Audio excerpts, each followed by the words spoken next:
Hello, mate. How you doing? You all right? I'm good, yes. You may or may not have followed this. A very nerdy saga Jake and I have been involved with, creating a kind of an ultimate template. This started before we started really thinking specifically about BBCSO. But what was brilliant about the BBCSO project is it's an all-in-one library that a bunch of people, different people can use. Therefore, these templates, which we've got people making into Cubase templates, Ableton, Pro Tools, really do have a genuine application, don't they? What we wanted to do is take on the Pro project, and basically, in my mind, we've currently got two templates. We've got the one which is it's done by articulation type, so that we can organise reverbs accordingly. Long, short legatos. Kind of how you would create a multi-track for you. It's based on that kind of, so it's not a full multi-track, but it enables a degree of freedom as well, in the sense that shorts are on a separate stack, as are pizzicatos, that kind of thing. And that's all stemmed up, ready to go with effects sends and all of that kind of stuff. Then we've got our slightly more basic one, which I believe is just stemless. Just a stereo mix, basically. So we wanted to revisit those two, but I was always kind of aware that there was going to be three versions, and one for the kind of what I would refer the AAA version, which is how a lot of composers would like it, and probably more old school composers, which is an articulation per track. So instead of all of the first violin's shorts on one track, you get a separate track for each articulation type. Pizzicato, Collegnos, kind of stuff. Absolutely, yeah. Excellent.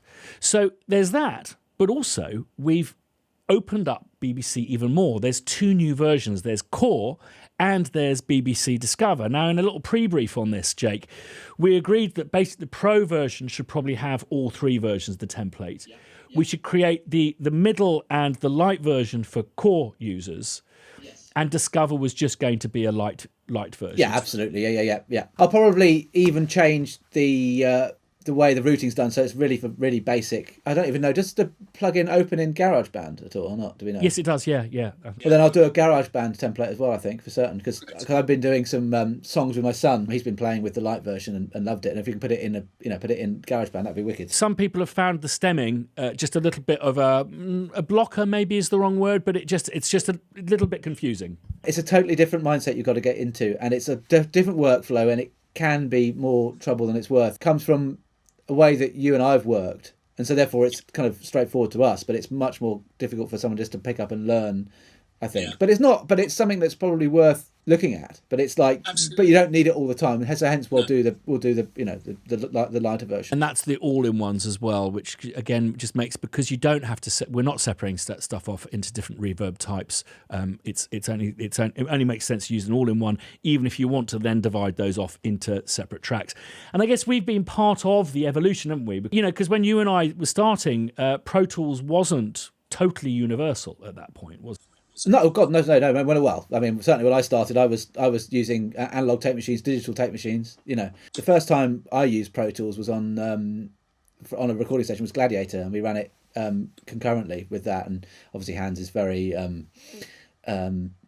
technology focused, so that was the kind of idea, was to use it for that. And then I think they ended up using that as the master tape, in the end. But we ran two machines. We're obviously doing this in Logic, but I think that basically the Pro Tools format has basically governed how we prepare whatever DAW you're working on, so that the final delivery result. Most pros will mix in Pro Tools, just because it is the industry leader, really. You pulled the kind of medium, which is the biggest one we have at the moment, template up yesterday, and you've made some changes. I think basically what it was you couldn't listen to, as I could understand it, looking at it myself, you couldn't listen to both. You couldn't listen to the mix and the master, that say, it was complicated to listen to them. So I've just gone through and updated that, and I've added two new tracks. If you look at my screen now, I've added the mix monitor at the top, and then if you're using mastering chain, then you just flick, you have one or the other. So you mute or unmute the one you're listening to, and that works nicely. You can see if I play my little horn shorts down here and scroll down,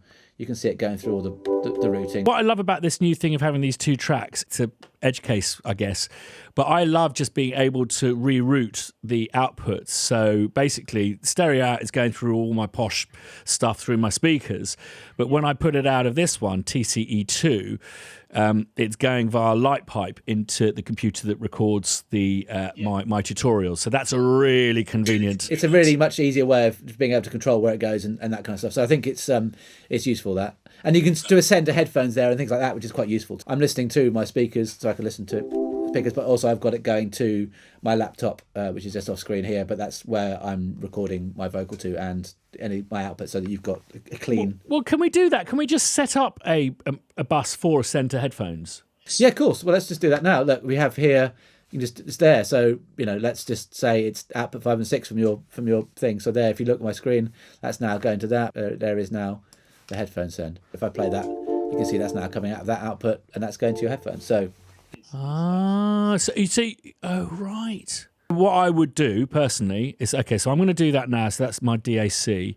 I would do that, and then I would switch the power off. I'm going to see if I can load every single articulation into RAM, 128 gigabytes of RAM, and then I'm going to see if I can play a note on every single articulation simultaneously. And if it still doesn't break, we're going to start going Eric Whittaker and clustering up. I opened up yesterday, and obviously since the updates to the library, the RAM total, remember we did that competition for the total amount of RAM. I think that's gone up now because I think the way the library's evolved in time. But I'd be interested to see how much RAM that is. But currently, with different versions, you can select, if you have Pro, you can select what version you're working in, whether you're working in Core or Discover. So you know exactly how that's going to turn up on someone else's machine, or say, for example, your machine if you're using it, say, on a laptop. So therefore, I guess it's about us finalising the Pro version, so we're happy with it, and then you making the different Core. Yeah, and then you go up and I go down. Yeah, absolutely. The thing I haven't looked at is the Discover version. Does our colouring match the layout? Oh, we might have to change the colouring. Should we do that? That might be the thing to do, actually. Let's have a look. I don't think it does, but. I'm not. Well, they did do it according to the protocol. I tell you what, the thing I always mess up on is clicking on a stack, and then I just load all of the stacks. So if we mode switch, green, brass is red. Yeah, it should Wings are blue. Strings are green. Yes. Yeah. You see. Whoop whoop. We Apart from the keys, but that's fine. because the keys are part of percussion in the thing. So that's cool. Wow. So great. So I guess we're going to keep in touch over the next day or so, and then come back together to try out each other's templates, test them, and then see if we can break each other's systems. Sounds like an excellent plan. Yeah, wicked. Awesome. Brilliant stuff, mate. All right. Well, see you soon. So, Jake, another day. There's a Dropbox full of goodies, is there not? If you just want to take us through what each of them are. We've got our various Core templates, our various Discover templates. We've got some GarageBand templates, and we've got our Pro templates, and a Pro Tools 1, 2. So, and the various numbers you can see after each one. I've got this 1, 2, 3, and 4. We have number 1, which is every single instance, every single articulation on its own track, and that only appears in Pro because that's for the kind of John Powell's of this world, isn't it? That's how he works. That's how I used to work. Is just so that everything is available on its own dedicated track, which is insane and took a while to do, but was kind of quite satisfying as well to go through and do it and see all of your work. You recorded every single one of those. So to see that, so that was cool. And then 2 is the original template. So that's how would you describe that? That's the long, shorts. But it's kind of by stem, really. So basically you have all-in-ones, which is, say, for example, first violins with their different articulations, but it's not all of the articulations. It's done by stems. So longs on one track, shorts on another, pizzicato on another, and stuff like harmonics and trems on another, which is a kind of protocol that Hollywood composers follow. So basically, Jake, that you don't necessarily want every single articulation on a separate piece of multi-track. This is a good way of separating out, say, the strings and the woods and all of that kind of stuff. A good multi-track for you to work with from a tracking and mixing point of view, from which you then make the kind of master stems. And then 3 is the same as number 2, but without any of our nice routing. So it's like a stereo mix, everything goes to the stereo bus, very traditional how you'd open up Logic, and it's just straight ahead, one stereo mix only. And it's just all in ones, is that right? No, that's the same. That is the same separation. And then 4 is the all-in-ones and the simple mixing. So GarageBand, we've just done the version 3 and 4 and an updated Pro Tools template too. Fantastic. I mean, the great thing about what you've done with the Pro versions is if you only have Core but want Pro version 1, it'll open but all as core versions with our new mode switching functionality. You can't really thank me for that. You can thank your clever boffins for that. And also, I've discovered they've just added, before release, they've just added a new switch that basically means if you load something up in core and then you move up to pro, you only need to mode switch it to pro once. So what I've done is I've prepared 1, 2, 3, 4, 5, 6, 7 octave Cs on, I think it's something like the head of bar 3. So we give the computer time to take a deep breath, and then we're going to see, one, how long it takes to load every single articulation, and in fact, if we can load every single articulation into our iMac Pros. Let's see if we can play every articulation simultaneously without steam or smoke or burning skin coming out of our computers. So we're both on 2017 iMac Pros, yeah? Yeah, 3 gigahertz, yeah. My memory is only 64 gigs. Mine's 128. The big difference between our computers, I think, is that I'm running off a Spitfire hard disk and you're running off an SSD, I believe. Ah. So that'll be interesting to see. So the computers are the same, so that'll be interesting to see what that does. I think you'll probably load to RAM quicker than I will, I imagine. Okay. So what we should do is we should load up, and then I think I've got Activity Monitor up, so that would be a good screen to have up. Yeah, and then if you can load up the very last instance of BBCSO, you'll also see whatever the gigabyte kind of count on that is. And that will also give you an indication of when it's finished loading as well. Got it. Okay. And so have you got Logic open or not? No. Fine. You have Logic. You open Logic, and then we'll open up the session. Okay. Meticulous to the end. Because different plugins and things like that. Fair enough. 3, 2, 1, go. Here we are. This is like the nerdiest kind of racing gambling game. I love it. You're going to have the instances of BBCSO, aren't I? So I'm at 36, 40, 50. 2, 4, 8. What a race! It's gripping. Now there aren't any sporting events. We've become the new kind of national sport of nerds. Okay, so I'm loading up an instance of BBCSO to see what's going on. We're blinking away as if we're loading something. Now I've got an exclamation mark because I'm on a pre-release beta, so that's not going to be there when you load yours up.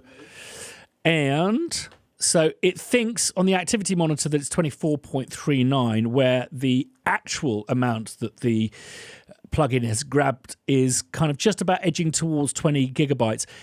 The difference between the activity monitor and the display here is this is what it's actually taking from the memory, and this is what it's allocating. So it's basically going, and I've stopped at 19.2 gigabytes with a 27.41 gigabyte count on the activity monitor. Again, the difference between these two is born of the fact that this is allocation and this is actual. The computer's looking at this plugin going, you need a lot of gigabytes. I'm going to give you a little bit more should you suddenly spike me with surprises. How are you doing, Jake? This is a perfect example to show between the difference between an SSD and a hard drive, because we basically have very similar things, apart from you've got more RAM than I have, and I'm only at 13.1 gigabytes at the moment loaded up, so it's getting there. But it's a bit longer. And we set the same preload buffer on within BBCSO, didn't we? So we did, yeah. So what I've done is I've just done all of the non-legato. I think I wanted to give it a fair crack of the whip, because legatos are much more hoggy from a system resource point of view. So I've muted all of those out. It's something like 400 instances, though, isn't it? It's over 400 instances, I think. Yeah. Certainly 456 tracks up to that point, but we do have these like a few stem tracks and stuff. A few stem tracks. Not many, though. It's only going to be 1, 2, 3, 4, like kind of 20 or something like that. So I think it is over, plus there's a few at the beginning. So I think it is going to be something like 400. Well, without legatos, it's probably close to 400, 410 or something like that. It's slowly going. I think this is a definite advert for SSD if you need these things. And of course, you can buy it on an SSD, which we don't make any money on. That's also linked below our bespoke hard drive service. I think I might need one. You loaded yet? Still not loaded. 17.1. We're getting there. It's done it. There we go. Done. 19.3. If you go to bar 1. Yep. because I think it's only fair that we give it a little bit of, time to take breath. And then we'll do the same and see if either of our systems wig out. I'm sure they're going to distort. There may be fire. Let's see. So this is all of the articulations with just a mix microphone, isn't it? So, yeah. So if we don't get our computers to break, we can always start adding mics in, which could be time consuming. But let's see. So again, on go. 3, 2, 1, go.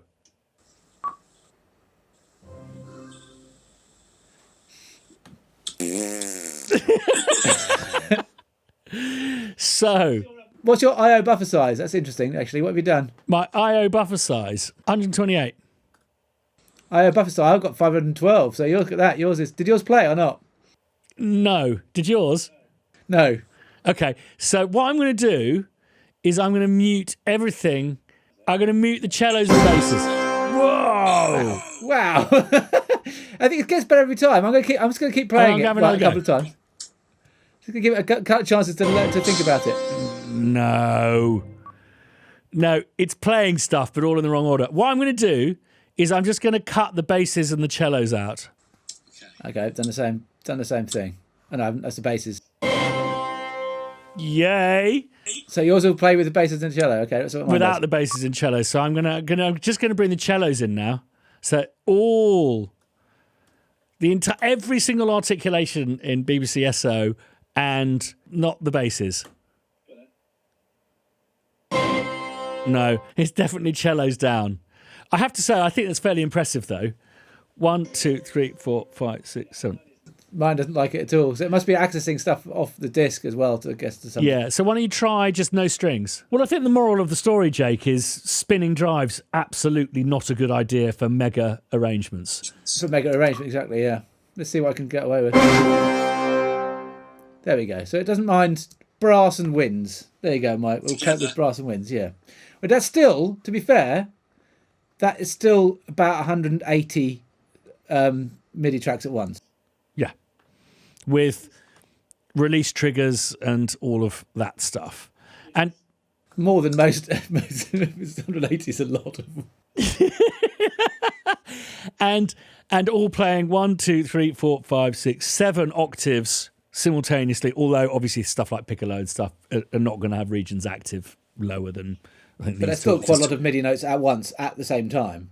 So yes, absolutely. Yeah, well, in fact, yours can. So there you go. That's impressive. So I've now climbed up to 19.3 gigabytes on the GUI, and its reading is 29.09 gigabytes on Activity Monitor. 29.55, so very similar. But yeah, 19.2. So there you go. That's the same. So there you go. Interesting. There you go. To download these templates for Logic, GarageBand, Pro Tools, Cubase, and an ever-growing list of DAWs, please visit the page linked below, an online resource that gathers together and aggregates all of the amazing resources, content, tutorials, videos, and advice that people are offering up surrounding this extraordinary BBCSO project. I hope you're going to really enjoy the templates. Do give us your feedback, and if there are any questions that you have about the stemming and stuff, maybe we should do a bit of a video tutorial about stemming. That I think is long overdue. Just actually general chats about it, why we do it, and how you've designed your system over the years. So, Jake, thank you so much, mate, for all of your hard work. And great. I can't wait for everyone to start using it. It's going to be fascinating, absolutely fascinating. Thank you for watching, and as always, do subscribe if you haven't done already. Ding that bell if you want to be notified, and then I can see him doing something in the corner of my eye. You want to be notified the next time we put a video up, and one of those for Mr. Jake Jackson. Stupendous. See you next time.